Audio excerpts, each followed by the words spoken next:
situations is that the soloist order is not prepared in any way.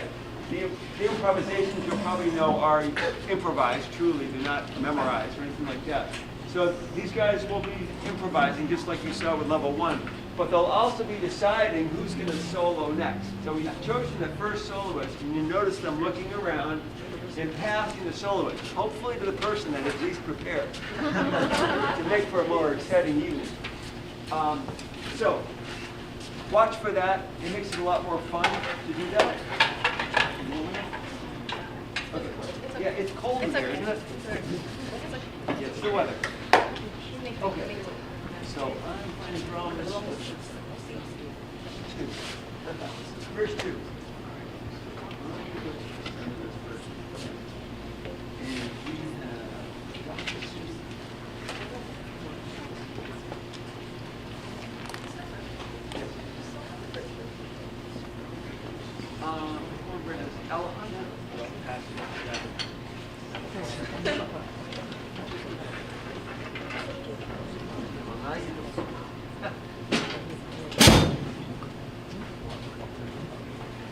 So this first tune is called Doxy. It's by Sonny Rollins, the great tenor sax player. He wrote a couple of very key compositions, but he's more known as a saxophone player, soloist extraordinaire. You've heard John Coltrane. A lot of people consider them kind of the titans of the tenor saxophone. Unlike John Coltrane, who died in the late 60s, in the late 50s from, I think, cirrhosis of his liver. Sonny Rollins is still living. He's like 96. He got very sick after 9/11, breathing a lot of the dust in New York City. He hasn't been playing for about 5 years, but he's a living legend. So Sonny Rollins in his tune Doxy.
thank you. We had, well, that time we had like basically everybody. That was David Hodge for the first time on the bass.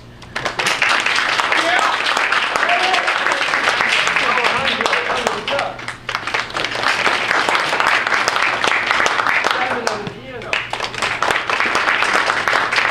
Andy on the flute. And I on the trumpet. I want to pause for just a minute and recognize Simon Valentino, who recently played in the District's jazz orchestra. So if you don't know, Districts is a statewide thing. There's, I think, 5 different districts for different parts of the state. We are part of the Central District. And Simon played in the jazz band. And for the jazz band, they only have 1 piano player.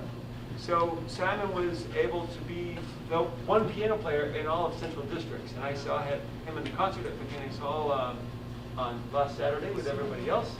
Great concert. He's done a great job. He's also, by virtue of having gotten into that group, he's invited to audition for All-State, which is the same thing, but for the whole state. So if Simon makes that, he'll technically be the best piano player in the whole state.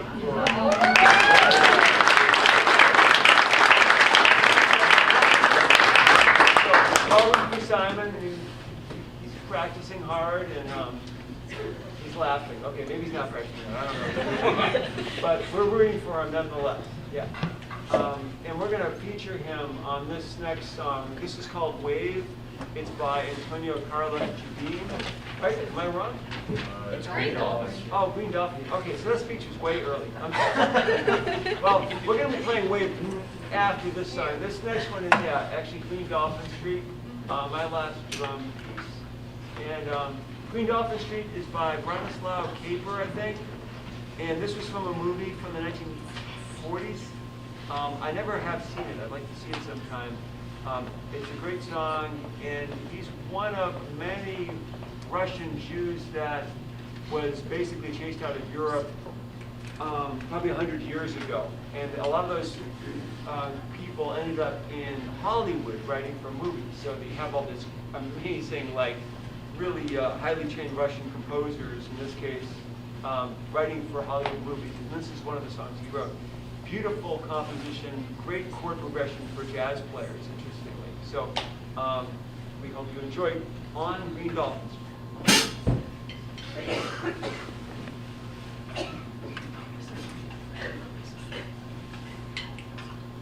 So Simon, you're starting. 1, 2, 3, 4.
So all that I said about Simon before, as he'll be featured, this is Antonio College, Joe Beam's Wave.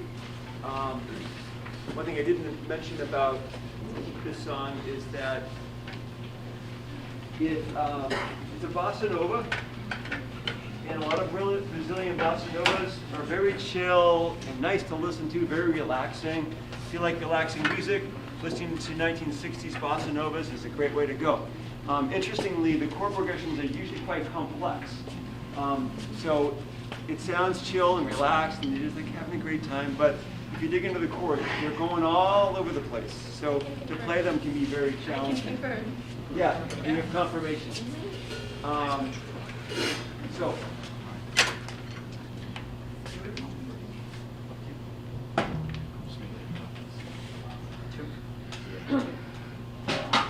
We good? 1, 2, 1, 2.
wrong band. Cornbread by Lee Morgan. Lee Morgan was a great trumpet player. Interestingly, he was shot dead on the stage by his girlfriend, or his wife. It was his wife. So, Colorful Life is a great Netflix story, not series, but a documentary on Lee Morgan. But he was playing with Dizzy Gillespie's band, which was a very hot band in the 1940s, at like 16 years old, like playing with legends at the time. He was a very young prodigy and made a lot of recordings, despite the fact that he was killed in his relative youth. Great trumpet player, Lee Morgan. All right, that's it.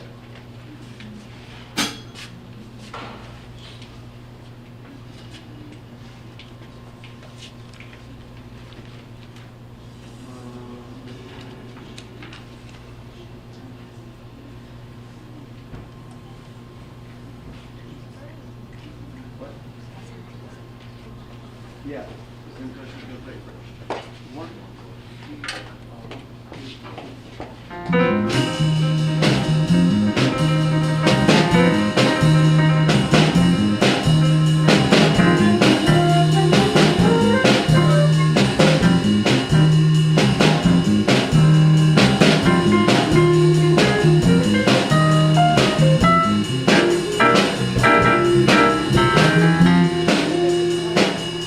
Well, I'm gonna start again. These guys are gonna go first in the back.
great night. Thank you all for coming.